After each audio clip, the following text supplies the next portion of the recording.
It's fair to say that this season hasn't been the best season that we've ever had. Like, ever. We're not scoring enough, we're rock bottom of the league, and we have been for most of the season. We're not winning games in between episodes other than live com games.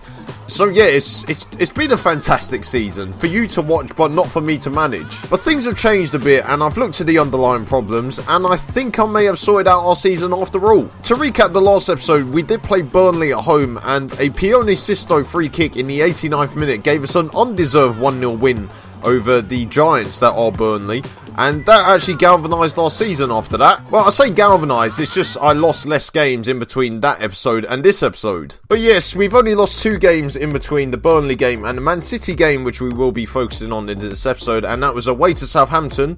We lost 3-0, and we lost in the FA Cup to Newcastle by 2-0, even though I played a second string team, because there are more important things to focus on than trying to win a cup competition, which could get us into Europe and get us more money. The game against Stoke City saw Jermaine Defoe finally score in the league, and it was in the 90th minute as well to win us the game, which isn't that bad from a player whose stats are going downhill faster than the Conservative government. And there were also 2 draws against Wolverhampton Wanderers and Crystal Palace in there, and the draw against Wolves was good, even though we were 1-0 up and then 2-1 down.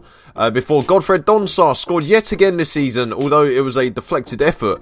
And the game against Crystal Palace was just played out like a dead rubber, really. I mean, we could have won, but I'd take the point rather than losing. And also, that sort of good run of form that we've been having lately has seen us rise in the Premier League table. And I can say for the first time since the 3rd game of the season, we are not in the relegation zone anymore. And we are currently sitting above it by only a point, as Brentford have been collapsing all over the place, and the 2 teams below them. I mean, Watford are bottom of the league. They finished 4th last year, and they're still in the Europa League. So a bit of transfer activity for you to know is that Brian Oviedo has left the club to join Bordeaux for 1.5 million. The only reason is because Patrick Van Aanholt is my first choice at the moment, and Oviedo isn't really playing too much at the moment. And also there is a left back that I'm looking at signing in the summer, so obviously I had to then free up some spaces and hopefully sell him while he's still got some value to his name. Borussia Dortmund then put in a £15 million bid for Godfred Donsar. I rejected it because I need him in the team for the rest of the year, because he could be the difference between us going down and us staying up. Although I might get rid of him at the end of the year, because it's not every day that Dortmund look at a player who plays for Sunderland. I mean, is there any team in the world that looks at a player who plays for Sunderland first? I mean, I've still got Jack Rodwell on the books, and apparently he's a conference standard player now. He's still 28. Another day, another episode, and another job that I had to turn down, and this time it was Wolverhampton Wanderers, although Liverpool were then apparently after me as well. Yeah, Liverpool after a manager who's taken Sunderland to the bottom of the league.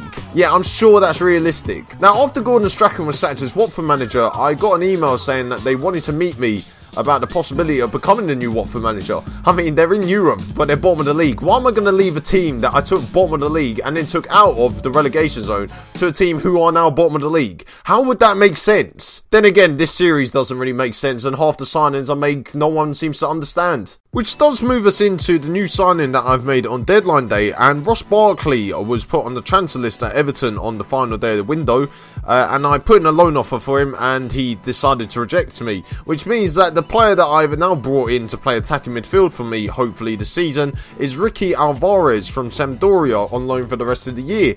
And a few of you might recognise him because he actually did play for Sunderland a few years ago and then went back to Italy. Because apparently he was worth 13.5 million and Sunderland didn't want to pay that. Some bullshit relegation clause nonsense that was in his contract. So I brought him back anyway because I'm sure the Sunderland fans will remember him, and probably he will be the man to lead us to safety, even though I'm now in safety anyway. Oh, and also I was linked with the Reading job as well, another team who are in the relegation zone. This game honestly doesn't make any sense, and yet I still play it. It was also youth intake day, and once again I got no one worth talking about, so we'll just skip through that as usual. Enes Unal also won Young Player of the Month for the 3rd time this season. I mean, the fact is he's winning it because he's scoring twice in a game, and we only seem to play 2 games that month. That's the only reason. Let's move into the game against Man City, and I'm feeling quietly confident, so I've picked the same team I've been playing for the last few weeks, although there might be 1 or 2 changes due to circumstances out of my control, but I will explain them when the time comes. In goal is Benoit Costil, although the goalkeeper situation will be resolved at the end of the year, and I'll probably be finding a first choice goalkeeper because neither goalkeeper I have is that good for the Premier League anymore. We also do stick with the strongest back four at my disposal. Johnny Evans and Lamina Kone play at centre back with Van Aanholt on the left and Antonio Barrahan on the right. The midfield 5 pretty much stays the same, except Godfred Donsar replaces Andrea Poli from the last episode, and Pione Sisto makes his first start for the club on the right wing, replacing Adnan Januzaj. And I'm hoping a lot from Sisto because I've paid a lot of good money to bring him here for 6 months. I mean, don't fuck it up, mate. And up front, leading the line for us is Ante Rebic, and it's only because Enes Ünal is obviously on loan from Man City, and I forgot to put the clause in his contract to say that he could play against them. So now I have to rely on Rebic, who's the only match-fit striker I have at my disposal. And looking at the bench, there's not really any game changers on there, so I'm relying on the first 11. So I'm not expecting to pull up any trees here because we've been depleted of our best striker all season, who, by the way, has scored more goals than the entire first 11 I've put together. He's got 13, and the first 11 I've got playing out there has got 11 goals this year. I'm fucked. Then again, Man City have gone 4-4-2, which is normally the formation that I can win against, so I'm hoping it happens again. But if we do win this game, then I am very confident we're going to stay up, and if we don't, then we're back to square one again. And there are some difficult games coming up. I think Tottenham away is next, and that's the team that I keep getting thrashed by, no matter if it's home or away. And we have a highlight, the first highlight of the game, and yeah, it was never going to go on target. Well, essentially, I've got a striker up front who isn't a striker. He plays normally on the left wing because everyone else is either shit or injured.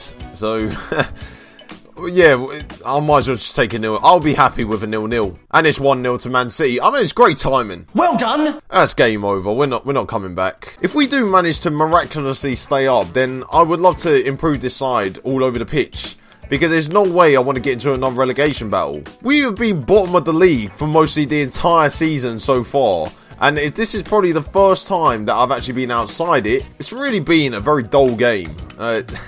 I'm hoping this isn't like this for the next 4 episodes, because I don't want 0-0s all over the place. Oh, there's a penalty, and yeah, that's definitely game over. I mean, the haters will say that I've picked this game so I actually lose a live comm for once.